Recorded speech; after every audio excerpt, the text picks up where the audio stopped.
Assalamualaikum warahmatullahi wabarakatuh. Izinkan presentasi dari kelompok kami, yaitu kelompok 2, yang dimana saya sendiri beridentitas Angger Lutfian Budi dengan IPM 23245 yang akan memaparkan suatu materi tentang apa itu teori kontingensi kepemimpinan. Teori kontingensi kepemimpinan yaitu menyatakan bahwa karena setiap situasi unik, maka dibutuhkan perspektif kepemimpinan yang unik pula. Apa yang berhasil dalam satu skenario mungkin gagal dalam skenario lain. Hal ini berbeda dengan teori kepemimpinan lain yang menganggap gaya tertentu bisa berhasil secara universal.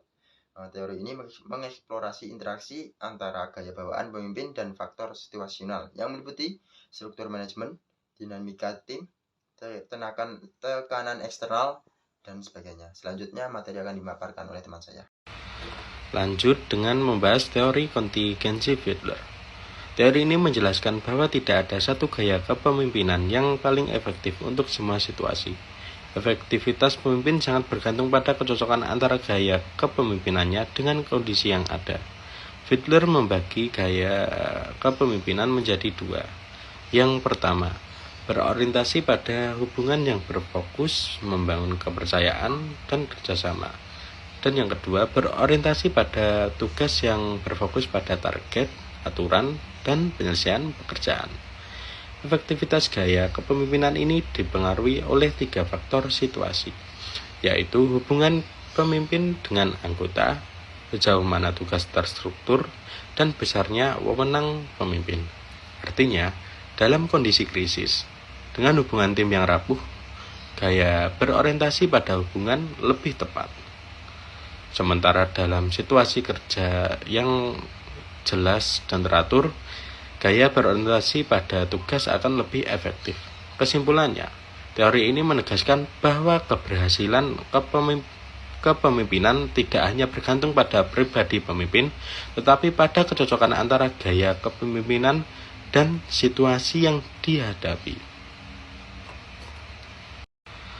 Lanjut dengan membahas teori kontingensi Fiedler. Teori ini menjelaskan bahwa tidak ada satu gaya kepemimpinan yang paling efektif untuk semua situasi. Efektivitas pemimpin sangat bergantung pada kecocokan antara gaya kepemimpinannya dengan kondisi yang ada. Fiedler membagi gaya kepemimpinan menjadi dua. Yang pertama, berorientasi pada hubungan yang berfokus, membangun kepercayaan dan kerjasama. Dan yang kedua, berorientasi pada tugas yang berfokus pada target, aturan, dan penyelesaian pekerjaan. Efektivitas gaya kepemimpinan ini dipengaruhi oleh 3 faktor situasi, yaitu hubungan pemimpin dengan anggota, sejauh mana tugas terstruktur, dan besarnya wewenang pemimpin. Artinya, dalam kondisi krisis, dengan hubungan tim yang rapuh, gaya berorientasi pada hubungan lebih tepat. Sementara dalam situasi kerja yang jelas dan teratur, gaya berorientasi pada tugas akan lebih efektif. Kesimpulannya, teori ini menegaskan bahwa keberhasilan kepemimpinan tidak hanya bergantung pada pribadi pemimpin, tetapi pada kecocokan antara gaya kepemimpinan dan situasi yang dihadapi. Selanjutnya ada model kepemimpinan situasional. Definisi ini dikembangkan oleh Paul Hersey dan Ken Blanchard. Model kepemimpinan situasional menyatakan bahwa tidak ada satu gaya kepemimpinan terbaik. Sebaliknya, para pemimpin harus menyesuaikan gaya mereka berdasarkan tingkat kesiapan dan kemampuan karyawan mereka. Kemudian gaya kepemimpinannya yaitu S1 pengarahan, tinggi direktif, rendah suportif. Kemudian S2 pembinaan, tinggi direktif, tinggi suportif. Kemudian S3 mendukung atau rendah direktif, tinggi suportif. Kemudian S4 pendelegasian, rendah direktif dan rendah suportif. Kemudian kesiapan pengikut. Ada R1 rendah keterampilan dan antusias. Kemudian R2 beberapa keterampilan, kurang komitmen. Kemudian R3 mampu tapi kurang percaya diri atau motivasi. Kemudian R4 mampu dan percaya diri. Implikasi dari gaya kepemimpinan harus disesuaikan dengan kategori kesiapan pengikut. Kemudian selanjutnya ada teori jalur dan tujuan kepemimpinan. Di diusulkan oleh Robert Hodge, teori jalur tujuan kepemimpinan menyatakan bahwa para pemimpin harus berfokus membantu pengikut mencapai tujuan mereka. Dengan gaya kepemimpinan 1. Dengan gaya kepemimpinan ada 4, yaitu yang pertama ada pengarahan, melakukan panduan dan standar yang jelas. Kemudian yang kedua mendukung, melakukan hubungan akrab dan ramah. Kemudian yang ketiga partisipatif, yaitu melibatkan pengikut dalam keputusan. Kemudian yang terakhir berorientasi pencapaian, yaitu target menantang dan percaya pada kemampuan pengikut. Implikasinya yaitu pemimpin menyesuaikan gaya dengan karakteristik pengikut dan tugas. Selanjutnya adalah model keputusan Fromm-Yates Jago.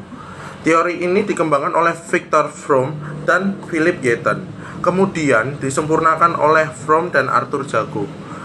Teori ini berfokus pada tingkat partisipasi dalam pengambilan keputusan dan menyatakan bahwa tingkat partisipasi pengikut harus bervariasi tergantung pada sifat situasi. Implikasinya adalah situasi mendesak, otokratis lebih efektif. Kemudian keputusan penting dan butuh komitmen adalah partisipatif lebih baik. Oke. Prosedur pengambilan keputusan. Yang pertama, otokratis. Pemimpin membuat keputusan sendiri.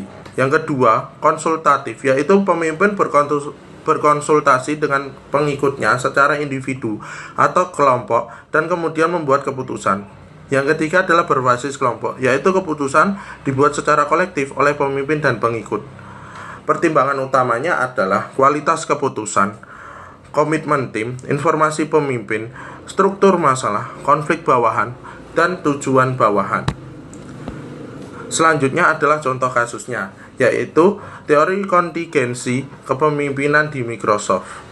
Pada era kepemimpinan Steve Ballmer, yaitu CEO tahun 2000 sampai 2014, Microsoft dikenal dengan gaya kepemimpinan yang berorientasi pada tugas dan sangat kompetitif.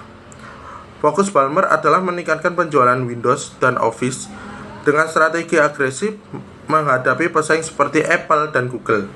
Namun, gaya tersebut kurang cocok ketika tren industri teknologi mulai bergeser ke arah komputasi awan atau cloud computing dan inovasi kolaboratif.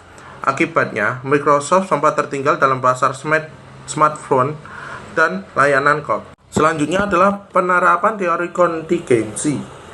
Deskripsinya adalah saat Satya Nadella mengambil alih sebagai CEO pada tahun 2014, ia membaca situasi yang berbeda dan menyadari bahwa gaya kepemimpinan Ballmer tidak lagi relevan.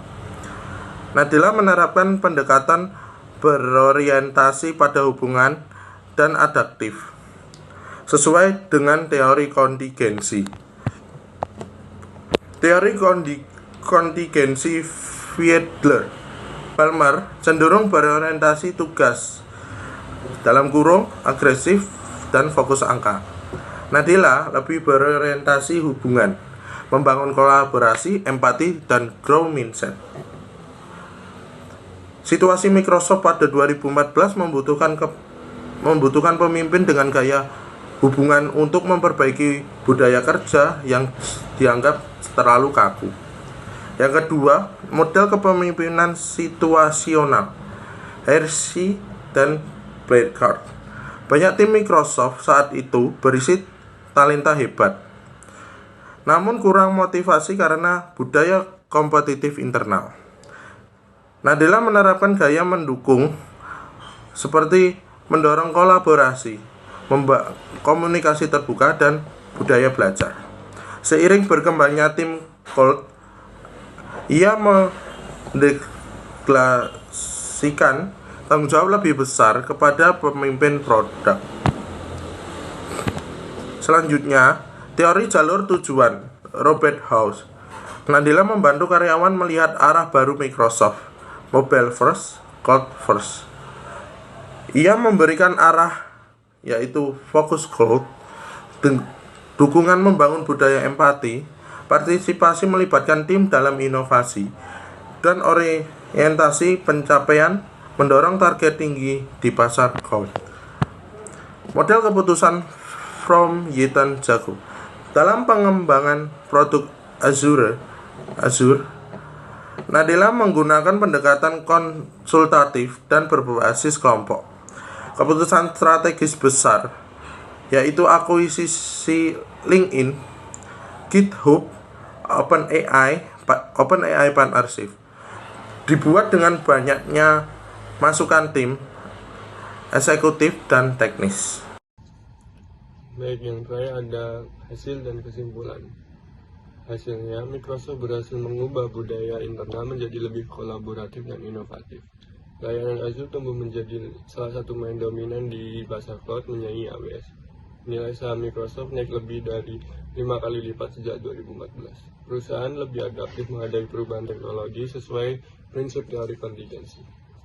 Kesimpulannya, kasus Microsoft menunjukkan bahwa tidak ada satu gaya kepemimpinan yang efektif untuk semua situasi. Gaya Ballmer efektif di era kompetisi penjualan software. Gaya Nadila lebih cocok saat Microsoft perlu transformasi budaya dan inovasi. Inti dari kontingensi kepemimpinan yaitu efektivitas pemimpin bergantung pada kesesuaian gaya kepemimpinan dengan situasi. Mungkin hanya ini yang dapat kami sampaikan. Kurang lebihnya kami mohon maaf. Wassalamualaikum warahmatullahi wabarakatuh.